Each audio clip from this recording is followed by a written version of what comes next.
မင်္ဂလာပါလူကြီးမင်းတို့စနစ်တကျငါးမွေးရဲ့ဘဝဘယ်လိုပြောင်းလဲမှာလဲစနစ်တကျငါးမွေး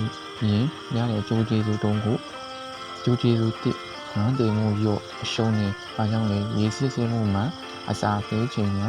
ငါးအရေအတွက်မလင်ကေစနစ်မကျငါးတည်အရှုံးစနစ်ကျငါးအသက်ရှင်အမြတ်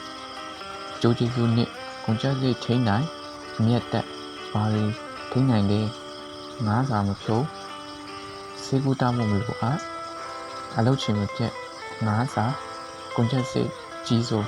စနစ်ကျရင်ငါးစာကုန်ကျစရိတ်ရော့အကျိုးကျေးဇူးသုံးအယောင်ချိန်မှာဝင်ငွေခန့်မှန်းလွယ်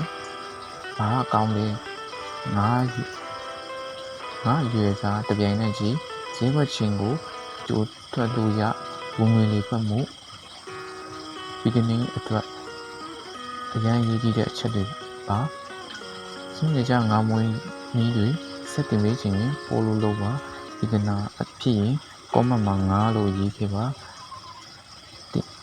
ဗီဒီယိုကိုလည်း like and share လုပ်ပေးဖို့မမေ့ပါနဲ့နော်